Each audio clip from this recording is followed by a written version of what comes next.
enough is enough یه مثال خوبی هستش که این کانادایی‌ها میزنن و میگن که دیگه وقتی به اینجا در واقع میرسه دیگه تصمیم میگیری که یه راه دیگه پیدا بکنی. من تقریباً 8-9 سال پیش تصمیم گرفتم که مسیرم رو عوض کنم و در کنار کارمندی یه مسیر دیگه ای رو شروع بکنم. موقعی بودش که پسرم به دنیا اومد، گذاشتمش مهد کودک و تازه فهمیدم اونایی که میگن کارمندی چقدر محدودیت داره واقعا یعنی چی.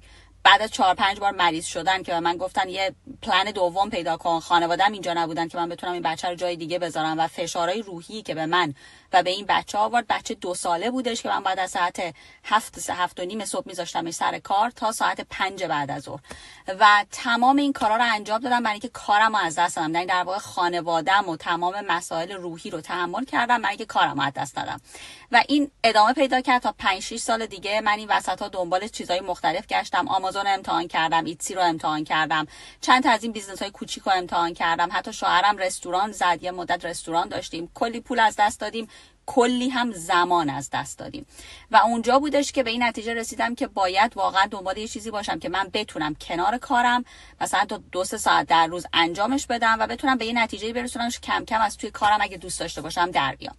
امروز هم اینجا هستم. ببخشید خودم معرفی نکردم، من مهسا هستم از کانادا. الان تقریبا 18 ساله که اینجا هستم، یه مادر کارمندم، همیشه هم تو کارهای بانکی و اینشورنس بودم و تقریبا 4 سال پیش این بیزنس آنلاین رو شروع کردم. اینجا نمیتونم کلش رو براتون توضیح بدم، اطلاعاتش خیلی زیاده، ولی به طور کلی بخوام بهتون بگم یه بیزنس آنلاین است که همه ابزار درآمدزایی و یادگیری استفاده از سوشال میدیا برای درآمدزایی رو در اختیارتون قرار میده. چیزش آنلاینه، 100% آنلاینه. شما تو زمان خودت هر وقت زمان داری میتونی انجام بدی. هیچ بک‌گراند قبلی لازم نیست داشته باشی. میگم من کارهای بانکی و کارهای بیمه انجام دادم همیشه و قانونیه، خیالت راحت باشه چون براش تکس رد میشه و اتفاقا چیز جالبی که داره اینه که شما خیلی از هزینه‌های زندگی تو میتونی توش بزنی، از جمله آب و برق و نمیدونم اینترنت و موبایلت و خیلی چیزا رو میتونی توش بزنی و با یه شرکت کورپوریت خیلی بزرگم کار میکنه.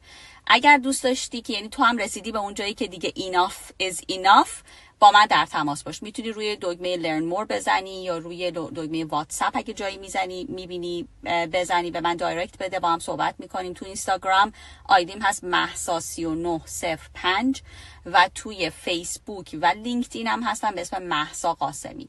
دوست داشتی کانکت بشی و دوست داشتی بیشتر بدونی، من خوشحال میشم که به اطلاعات بیشتر بدم. پیروز باشی، خدا نگهدار.